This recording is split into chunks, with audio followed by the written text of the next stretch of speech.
If hatred knocks at your door, greet it with a smile, but tell it it has come too late, for love is already having tea inside.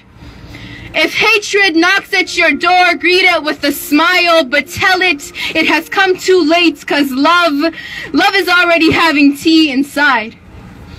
He told me to go back to where I came from. Confused, I thought I've been out of my mama's womb for exactly 17 years and 5 months. I don't know how I could possibly return, but if you have come up with a new mad scientific invention that can turn me into a chewed piece of cloth and take me back deep to the miraculous tunnels I came from, I would love to see it.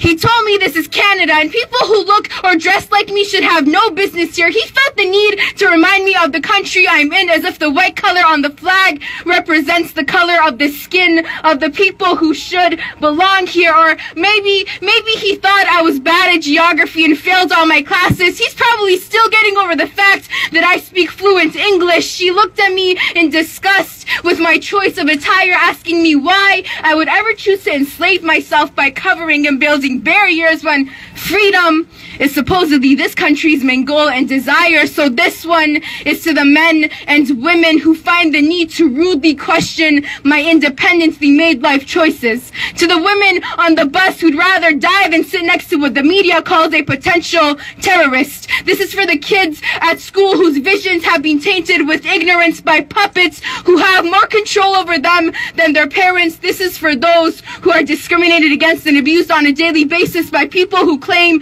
to know their intentions and motives. And no, this is not another apology letter for crimes I have not committed. The world has simply looked past the me that is me and the universe within. So let me begin by saying peace be upon you all. Salamun alaikum.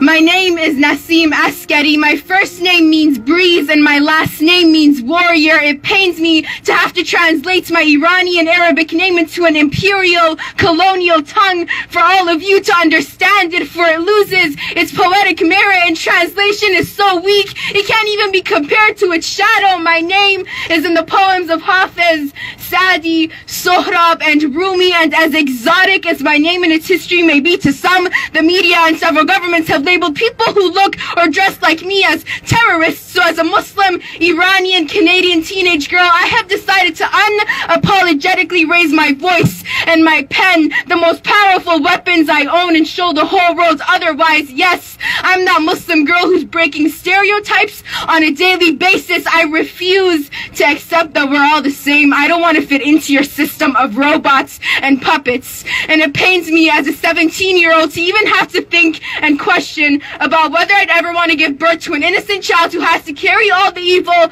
this world has built up in its spine. Because what do I tell them when they ask me why the media is selectively and systematically biased, and the youth's role models continue to roll them and stone them and send them in the wrong directions? What do I tell them? But still, I refuse to allow the demons to take over. So from an early age, I will teach my son that it's true that some men may be soldiers, but to remember that all women are warriors. I will teach my daughter to stand defiant, especially when the tides are stronger than ever. But I will let her know that even if she can't, it's okay, because her survival in itself is an act of resilience and courage.